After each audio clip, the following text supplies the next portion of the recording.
the rule of French constitution that monarch itself cannot increase taxes because he was intended. केवल अपनी इच्छा के दम पे राजा टैक्स नहीं बढ़ा सकता है, उसको टैक्स बढ़ाने के लिए मीटिंग ऑफ स्टेट जनरल्स यानी स्टेट जनरल की मीटिंग करनी होती है, उस मीटिंग के बाद वो टैक्सेस बढ़ाता है. But as it was the power of the monarch that he would decide the meeting date of the state. तो it was the power of monarch. monarch को इतना केवल पावर दिया गया था, किंग को इतना पावर था कि वो मीटिंग के डेट जो है वो फिक्स कर सकता था कि इस दिन को मीटिंग होने वाली है. But it was only written the main thing that monarch a maximum decision take by himself. He not at maximum times call the meeting of state generals.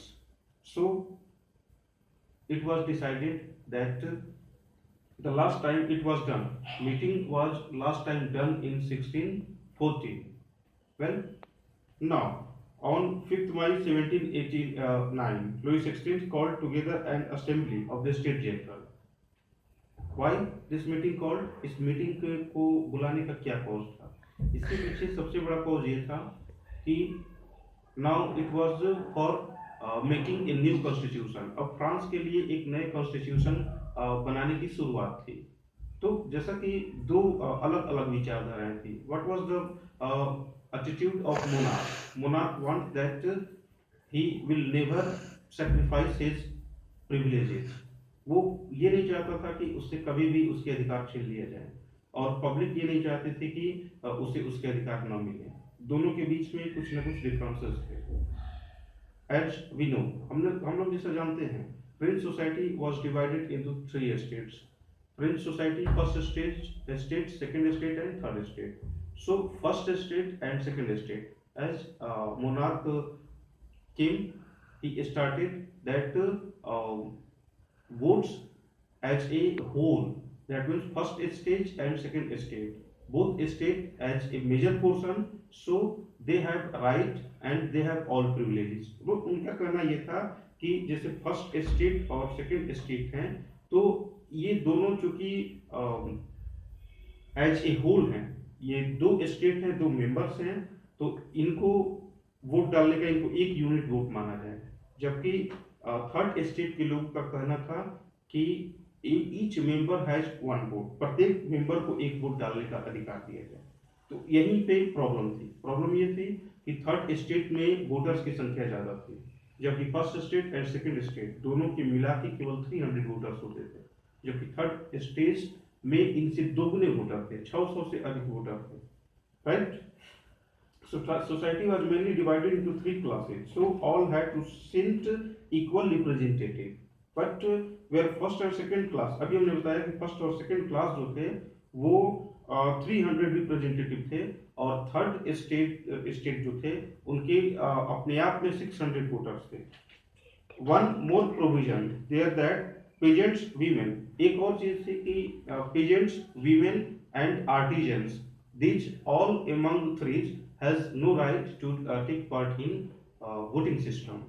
As passed a decision that first and second assembly each had one vote, but the third state demand that, well, each member of third state is state that उनका कहना था कि प्रत्येक voter को एक vote दिया जाए, जिस पर लुई 16 तैयार नहीं था. अगर ऐसा होता तो लुई 16 का साम्राज्य खत्म हो जाता.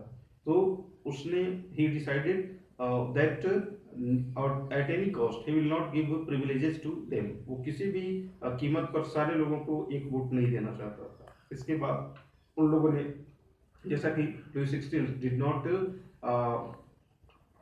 accepted this constitution, and at last the third state walked out from the assembly. तो वहां से वर्सिलियस के जो टेनिस कोर्ट थे, उस टेनिस कोर्ट से थर्ड स्टेट जो है वो वॉकआउट कर दे. वॉकआउट करने के बाद उनके दो लीडर्स थे. Number one leader Marseilles and the second leader was Marseilles was an aristocrat. He was married in an aristocrat, उसकी शादी जो है एक संभ्रांत वर्ग में हुई थी, लेकिन परिस्थितियां ऐसी हुई कि वो संभ्रांत कुल से उसको अलग कर दिया गया और वो एक नॉर्मल इंसान की लाइफ में आ गया। And number two, एबेसियस।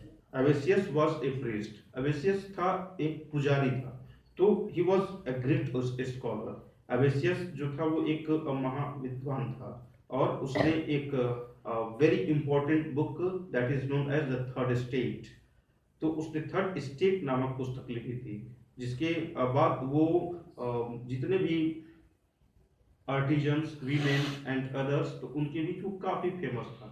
इन दोनों ने संविधान को बनाने का अपना भरपूर प्रयास किया और इन्होंने वेल एज मिराबू, तो ही वो मिराबूज जो था वो एक संभ्रांत कुल में जन्म लिया था, उसकी शादी भी संभ्रांत कुल में हुई थी, बट उसके कुछ हालात के कारण, कुछ परिस्थितियों के कारण वो संभ्रांत कुल में नहीं रह सका।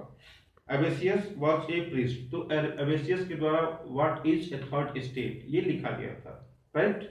One side the national assembly was busy to draft any constitution, तो एक तरफ जहाँ पे नेशनल असेंबली ये संविधान बनाने की ओर थी, सारे लोग उत्साह में थे, वहीं दूसरी तरफ conditions of country, that means climatic condition not good, जो देश की जलवायु की स्थिति थी वो अच्छी नहीं थी।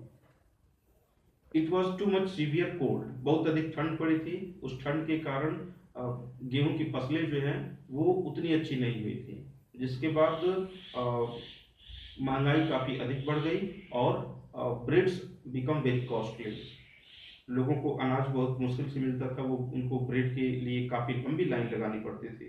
जैसा कि हमने पहले के क्लासेस में बताया है कि लोग घर पर ट्रेडिशनल फ्लावर का यूज नहीं कर सकते, ट्रेडिशनल